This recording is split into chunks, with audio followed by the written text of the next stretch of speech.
Black and Paper presents Chat Cinema.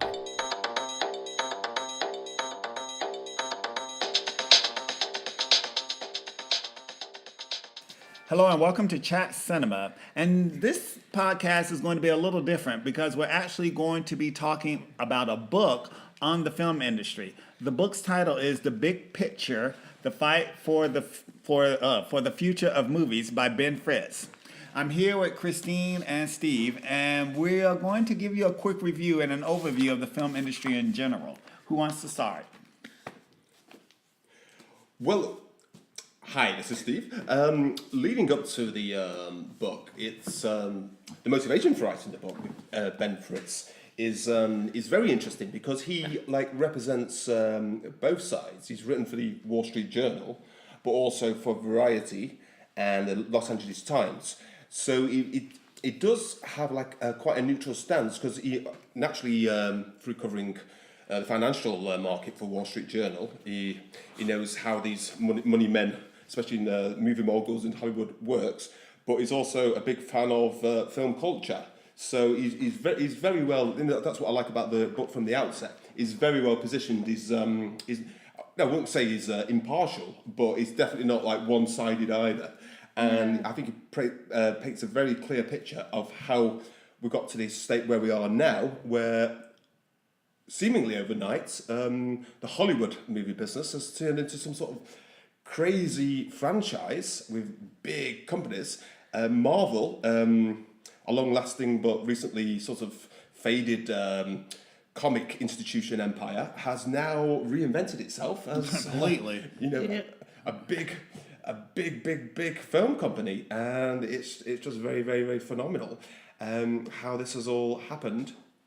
But within all this, of course, we've got the demise of the variety of films which you've still had in Hollywood. In the 70s, yeah. In the 70s, even the 80s, yeah. 80s, and to a certain extent with Sony Pictures and with Amy Pascal as president up until the early 2000s. But even films like on Steve Jobs, for instance, which you think would be a cert to get the green light. She had to seek independent finance for that because now we've got suddenly these big franchises that are dictating what films get made in Hollywood, and subsequently you've got the demise of the star system, which was something that's always been Sonic. But now it's all about the franchise system. Yeah. Christine, what do you surmise? I think it was a very interesting overview of the whole current situation, and it has different subjects. It started with a very interesting retelling the story of Sony, Right. Yes. which used to be a quite successful company run by a woman, yes, and then they somehow lost it because they were very big with these kind of mid-budget films. So films for a more adult audience, and now nobody seems to watch these kind of films anymore, at least not in the cinema. They may go to watch them on Netflix or Amazon, which is another chapter in the book, the rise of Netflix and Amazon versus the decline of Sony. So I find it very interesting. And which also, as Stephen just said, the part about the star system. Right. We are used to have the big stars like Julia Roberts, Will Smith is in it, and Adam Sandler, which is not my favorite star. But his movies made money. Yes, they used to make money. Now he's at Netflix. What does that say? Yeah. Well, I think right now you have to remember Sony. Well, and he brings this up in the book a lot. Sony, they didn't invest. There wasn't a heavy investment in the studio. They really missed the boat completely, especially buying or developing new franchises, for example. Whereas Disney just bought Fox, for God's sake. Yeah. And Disney is now a top tier studio, and Sony has become, for the most part, I guess, really kind of second tier studio. Yes, Sony and Paramount, absolutely.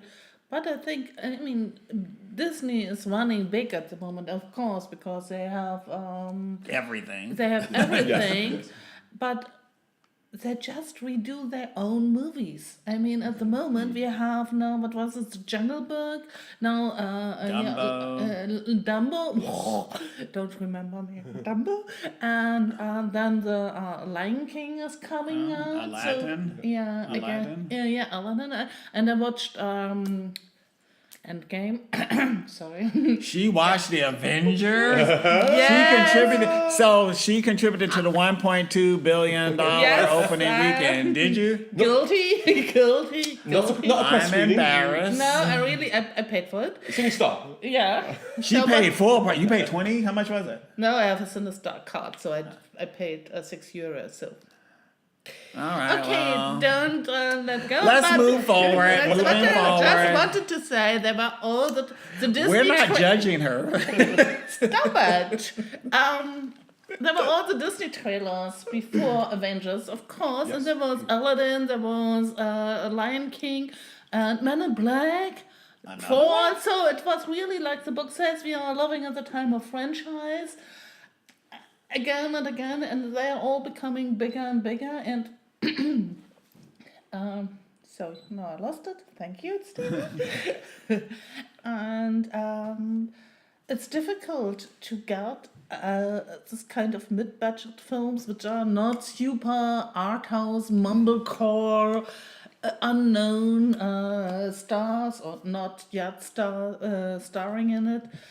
That's just a film you like to see. So Stephen?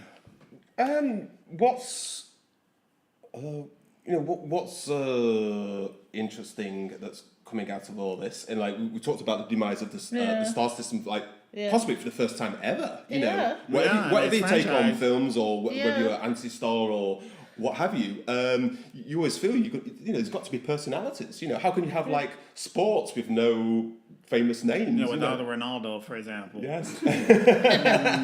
Wow. yeah, but now I mean, you go and watch Avengers. Okay, they have Robert Downey Jr. Okay, maybe the only one, but who cares whether Chris Evans or Chris Pratt plays Captain America? You don't go Who to cares? see Yes. to see him. We're seeing the franchise. Yeah. What were some good points in the book that you guys like? What? Actually, surprising points, but stroke good points as well, is I think we touched on this last time. Netflix is not the Grim Reaper that we think it is after all, in that they are intending to make sort of production, actually make films. They're giving for people the work, cinema. yeah, exactly. And they're giving people work. And they're taking risks. Netflix is taking a risk. Yeah, absolutely. And on top of that, Amazon, apparently, of all these big franchises right now, are actually interested in making so-called intelligent, challenging films. You know, not your blockbusters. They want to do. They're prepared to give money for so-called art house filmmakers as well. Maybe they see a real niche or a gap in the market. That's. I mean, it could be sincere as well, of course, because they want to create that culture. And the book is also about the rise of TV series. Yes, Of course, Netflix, Amazon, of course. Yes. And the decline of the classic film.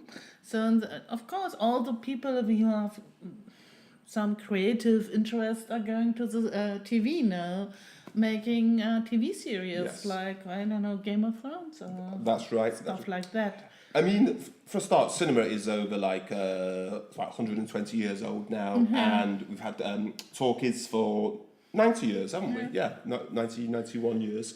And, I think when sound came in, for some at the time, it was considered to be the death of cinema. Like, sound took over and suddenly cinema wasn't the same anymore. And of course, at the end of the 1950s, 1960s, the end of the so-called classical Hollywood studio system, there was, the... Hollywood reinvents itself. It always reinvents itself. So, for some it might seem a bit of a shock, but I just think this is, personally, I think it's a cycle, it's a state of flux. And the franchises and these, it's not just sequels anymore. You've got sort of series now with like connected films. Yeah, cinematic universe. Cinematic universe, that's the one, that's the term, cinematic universe. But I feel that maybe in 5 to 10 years, that might be a bit much for people, and suddenly, it will change again. There'll be... a different type of film that they'll want to see. You know, I think these things do run their cycles. Yeah, I think the point is this book is really about the moment. Yes, So yes, it I is. think it will be outdated in 2 or 3 years. So read Yes. it now. It's really interesting. If you're interested in cinema and The film business, the right? film business, Yes. and to have a look behind. So this is really something you like. For example, it's also, which I found very interesting, is a chapter about China as a new player. Yes. So Big how- time. Even here at the Yes. festival. And yeah. and how Absolutely. does it affect also filmmaking? Yes, So, of course. Yeah, because you put some Chinese actors in it, you are more careful about certain things. So yeah, Censorship, getting it released in China. I mean, look Yeah. what happened to Richard Gere. yeah. Richard Gere will never play in a big franchise No, movie. never. It's He said so himself. yeah, so. exactly. So it's very true. Yeah. So it's an interesting book. So we definitely recommend it. You can get it at Amazon. Any other points you guys would like to make in closing? Exactly what Christine just said. It's a book of its time. Like, whereas you got these historical books which look to the past, like Easy Riders, Raging Bulls, and Yeah, you know, I like really that very much. brilliant books, great reads, but they're sort of historical. This is, without trying to sort of gaze a crystal ball, this is a book that's very much of the 2010s, as it were, and even the author Ben Fritz himself, he doesn't, you know, looking at current sort of demographics, current statistics, everything. This is the state of play now, but he also concludes by saying, you know, things can definitely change. It's an interesting time for movies right now because these franchises have actually, rather than, I mean, they are taking over at the moment, but This is true. but it's up to the rest of the movie industry now to see what they can come up with, you know, in response. Not another Because franchise, please. What Disney doesn't buy. Yeah. Because Disney bought, at the time we were reading this book, Disney had announced they were buying 20th Century Fox, and we're like, okay, so that's one less studio. Yeah. A big studio, by the way. Yeah. One of the big 7 is gone. yeah, I Or mean, big 6. Yeah. what's very interesting as an anecdote is when he takes in Culver City, when he goes for a walk through all Right. this sort of Yeah, 6 studios and suburb of LA in Culver City. It's interesting now to find it sort of mainly deserted, you know, apart from people locked away in editing rooms, Yes. post-production rooms. As far as sort of star names and star directors being on set, that's kind of all, you know, become very streamlined. This is another point he has, that the director is becoming less and less that was very important. That's as very a true. producer, like in the 30s. So Yeah. like That- Selten Very true. was That most, is an important point. Yes. was more important for Gone with the Wind than any of the 5 directors. So, and this is the same. So, for example, for the Avengers, you have The Russo brothers. yeah, the Russo brothers, but they were the director, the mastermind behind all this is Kevin. How do you spell Kevin it? Feige, yeah, from Marvel. Yeah, because and he has really the big storylines and had and Because everything. the director only deals with one franchise, like I said, and everything's interconnected now. Yeah. So director, he doesn't know where Captain America is going to be in the next 3 films or whatever. And you've got like the writer producer now, haven't you? So so basically the director is just, you know, he's a director for hire now, and whereas until very recently, for many years, because of the auteur and the very big directors, like of course we named Stanley Kubrick and Martin Scorsese amongst many of us, Andrei Tarkovsky. And Wim Wenders. but now, Overrated movies, I forgot one. Staying on subject. Anything Sorry. in closing? Okay. interesting book, very enjoyable read as well, Yeah. and And a short insightful. read, very fast, right? Yeah, well written and interesting. Yeah, but insight. don't necessarily take on board as the author says himself. You know, it's setting the situation, but it doesn't mean in 10 years what he thinks might happen will happen. You know, it's the future is unwritten. Okay. Thank you, and stay tuned for our next Chat Cinema. Ciao. Bye.